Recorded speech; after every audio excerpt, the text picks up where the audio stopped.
Welcome all. इस video में bank Nifty का एनालिसिस देख लेते हैं कि कल है फ्राइडे, तो हम किस तरह से ट्रेड प्लान कर सकते हैं, क्या इंपॉर्टेंट लेवल्स होगी कल बैंक निफ्टी में, ठीक है।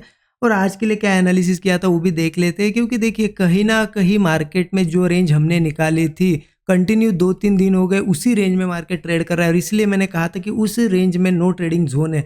और आज भी उसी रेंज में ट्रेड किया है। देखिए ये 52,720 का ऊपर लेवल बताया था मैंने, और नीचे के साइड एक लेवल था, और क्लियरली क्या कहा था कि इस रेंज में ट्रेड मत करो। और आप देखो आज भी मार्केट ने क्या किया, भले ही निफ्टी ने यहाँ पे ट्रेड दिया हमें, एक निफ्टी में हमने जो रेंज डिस्कस की थी या लेवल डिस्कस की थी वो लेवल निकाल दी, लेकिन बैंक निफ्टी कंटिन्यूसली फंसा हुआ है इसी रेंज में। आज भी देखिए मार्केट ऊपर गया फिर नीचे आया, फिर ऊपर गया फिर नीचे। ऐसे में क्या होता है, आप जिस भी साइड का ट्रेड प्लान करते हो फंस जाते हो। अगर किसी ने कॉल सोचा होगा यहाँ पे लेने का, मार्केट नीचे आ गया, किसी ने पुट सोचा होगा, मार्केट फिर ऊपर गया, तो इस तरीके से होता है। और ये रेंज कंटिन्यू फॉलो हो रही है, देखिए आप देख सकते हो। और ये 2-3 दिनों से मैं कंटिन्यू यही चीज़ बता रहा हूँ कि इस रेंज में बच के रहो, ट्रेड मत करो। और जिन लोगों ने ये 2 से 3 दिन मेरी बात सुनी होगी ना, बड़े बड़े लॉसेस से ज़रूर बचे होंगे, क्योंकि मार्केट देखिए क्या कर रहा है इसमें।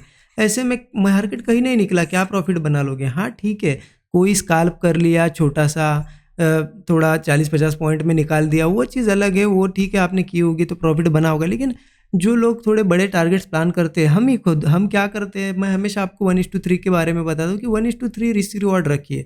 1:3 1:4 लेने वालों का ऐसे मार्केट में यहाँ पे कुछ नहीं होता है, इसलिए अवॉइड करना सबसे बेस्ट है। और आज बैंक निफ्टी को मैंने अवॉइड किया है, निफ्टी में ट्रेड कहाँ किया वो आपको बता भी दिया है, राइट। तो बैंक निफ्टी में अब कल कैसे ट्रेड करना है, देखिए कल का दिन थोड़ा इंपॉर्टेंट है, बहुत अच्छा एक ट्रेड बन सकता है। निफ्टी को देख के मुझे लग रहा है कि अगर निफ्टी अगर एक अच्छा ट्रेड दे हमें, तो बैंक निफ्टी उसके साथ साथ एक ट्रेड देगा। मैं तो कह रहा हूँ कि अगर कल पुट साइड का ट्रेड बने तो बहुत अच्छा मूव आ सकता है, क्योंकि वीकली कैंडल जैसा कि मैंने निफ्टी एनालिसिस आप देख लीजिए, आपको समझ में ही आएगा कि मैंने क्या चीज़ें बताई है, क्योंकि वही चीज़ें रिपीट बताऊंगा तो टाइम हमारा वेस्ट होगा, राइट। चलिए डायरेक्टली देखते हैं कि अब हमें क्या करना है। 15 मिनट चार्ट पे आ गए हम, ठीक है। चलिए 1 आवर चार्ट पे मैं एक बार बताता हूँ। कहीं ना कहीं क्या है ना, ये रेंज में हम फंसे हुए हैं, बार बार हमने देखा कि यही रेंज मार्केट में फॉलो हो रही है, इसलिए हमने इसको अवॉइड करा। अब यहाँ पे अगर देखा जाए ना, कहीं एक अच्छा ट्रेड बन सकता है, क्योंकि अब देखिए ऊपर रेजिस्टेंस बहुत बार हो गया। अब ये रेजिस्टेंस 7 से 8 बार मार्केट ने कंटिन्यू रेजिस्टेंस ले लिया। अब अगर इसके ऊपर सस्टेन करता है तो एक मूव मतलब ये निकल जाएगा, राइट। और एक तरीके से क्या हुआ है ना, यहाँ पे एक स्ट्रक्चर भी बना है। आप हमेशा क्या है ना, पैटर्न्स को बहुत ऐसा देखते हो कि मार्केट आपको बना बनाया पैटर्न दे, वैसे नहीं देता है। अब एक हेड एंड शोल्डर पैटर्न है, मार्केट आपको ऐसे क्लियरली नहीं बना के देगा, आपको समझना पड़ेगा, क्योंकि वो एक स्ट्रक्चर होता है। देखिए यहाँ पे एक वैसा स्ट्रक्चर बना हुआ है, आप अगर देखोगे ना, देखिए एक लेफ्ट शोल्डर है, एक हेड है और एक राइट शोल्डर है। इनवर्स हेड एंड शोल्डर, मतलब हेड एंड शोल्डर पैटर्न ऐसा होता है, ये उसका जो उल्टा होता है उसे inverse head and shoulder pattern कहते हैं। और ये जब ब्रेक होता है तो अपसाइड का मुंह आता है, ये हेड एंड शोल्डर जब ब्रेक होता है तब डाउन साइड का मुंह आता है, जब inverse head and shoulder break होता है ऊपर का मुंह आता है। तो इस तरीके से आप देख सकते हो कि एक पैटर्न बना हुआ है। अब पैटर्न बना हुआ है, अब ये पैटर्न देखिए, कभी भी पैटर्न को पैटर्न के हिसाब से मत देखना। मैंने एक वीडियो डाला है, लर्निंग में पढ़ा होगा, आप देख लेना लर्निंग वीडियोज़ में, ठीक है, मतलब प्लेलिस्ट में होगा, देख लेना। पैटर्न कैसे बनते हैं ना, एक स्ट्रक्चर होता है। ये पैटर्न हमें क्या बताता है, देखिए पहले ये लोज कहाँ आ रहे थे, देखिए ये लोज धीरे धीरे डाउन साइड आ रहे थे ना, ये डाउन ट्रेंड था। अब मार्केट ने क्या किया, ये लोज देखिए ऊपर शिफ्ट करना शुरू कर दिए। मतलब क्या हो रहा है, अब ये बुलिश ट्रेंड में जा रहा है, और जैसे ही ब्रेकआउट करेगा ये निकल जाएगा। तो इस तरीके से पैटर्न्स को समझना होता है। इन डेप्थ आप वो वीडियो देख सकते हो, आपको समझ में आएगा। अब हमें कैसे ट्रेड प्लान करना है, ठीक है। देखिए एक लेवल बताता हूँ मैं आपको, कहीं ना कहीं ऊपर का ट्रेड अगर लेना होगा अपसाइड का, तो 52,800 के ऊपर ही ले सकते हैं। अब ये लेवल ले लो, मतलब जहाँ ये ऊपर का पॉइंट है वही ले लेते हैं हम, मैक्सिमम 52,800। अब कैसा है ना, कल इसके ऊपर जाना चाहिए मार्केट, एक तो यहाँ ओपन होके जाए या फिर गैप अप हो इसके ऊपर ही, तो हम थोड़ा वेट करेंगे कि अच्छा खासा टाइम स्पेंड करें, मार्केट 20-25 मिनट तो भी करे इसके ऊपर टाइम स्पेंड, सो दैट हमें पता चलेगा कि हाँ अब बायर सस्टेन करने में कामयाब हो गए यहाँ पे। जैसे ही ब्रेकआउट आएगा हम कॉल साइड का ट्रेड लेंगे, 40 से 50 पॉइंट का स्टॉप लॉस होगा, 1:3 का एक टारगेट होगा। टारगेट की अगर बात करें, मार्केट ऊपर जाने पे अगर आ जाए तो कहाँ तक जा सकता है, 53,300 का एक रेजिस्टेंस है, वहाँ तक तो इजीली एक मूव कर जाएगा। 53,300, एक 53,500 का भी टारगेट है, ठीक है, ये टारगेट है। या फिर आप 1:3 तो ले ही सकते हो।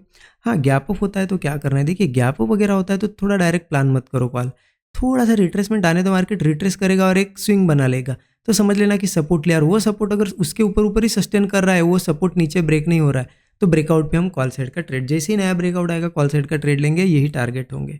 ठीक है। हाँ, अब क्या होता है, ये पैटर्न बन रहा है। अब अगर ये पैटर्न फेल हो जाए, ठीक है, तो मार्केट, क्योंकि अगर सस्टेन नहीं करता और कल निफ्टी भी नीचे आता है, नीचे का ही सेटअप बनाता है, तो बैंक निफ्टी गिर भी सकता है। ऐसी लेवल पे हम खड़े हैं, क्योंकि ये जो लेवल है आपको मैंने बहुत बार बताया, बड़े टाइम फ्रेम पे ये रेजिस्टेंस लेवल है और उसके नीचे हम है, तो पुट साइड का भी ट्रेड अच्छा ही बन सकता है। तो कहाँ ट्रेड लेना है पुट साइड का, देखिए लेवल बताता हूँ आपको 52,400 ये लेवल, ठीक है, 52,400, 52,400 के नीचे कल किसी भी केस में मार्केट गैप डाउन करे, यहाँ से जाए, सस्टेन करना ज़रूरी है।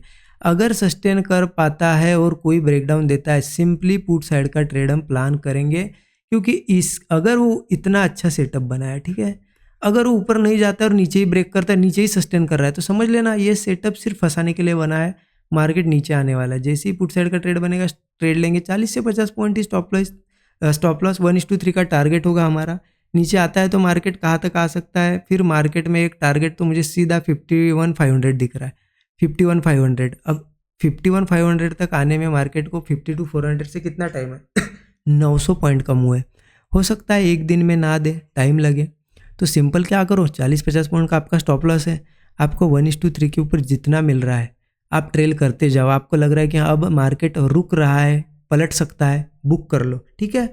सिंपल रखो, ज़्यादा कुछ कॉम्प्लिकेटेड करना नहीं है। और एक चीज़ ध्यान रखना, फ्राइडे का दिन है, अगर कल भी यही रेंज में फंसा रहता है, मार्केट किसी डायरेक्शन में नहीं निकलता, अवॉइड कर दो। अगर नहीं करना है कोई दिक्कत नहीं है, आपके पास ज़्यादा कैपिटल होगा, ज़्यादा पैसा होगा, आपको लॉस करना ही है, तो फिर कोई आपको रोक नहीं सकता, ठीक है। आपका पैसा है, आपको अगर उसको देना ही है मार्केट को, तो करिए रेंज में ट्रेड, दे दीजिए पैसा, राइट।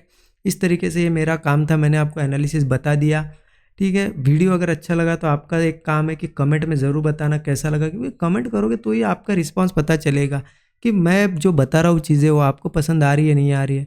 आपकी कमेंट्स नहीं होती है, लाइक्स नहीं करते हो, ऐसा लगता है कि बस ये चीज़ें मैं बता रहा हूँ लेकिन समझ में नहीं आ रही, ऐसा लगता है मुझे। तो इस वजह से कमेंट और लाइक्स ज़रूर करिए, ठीक है।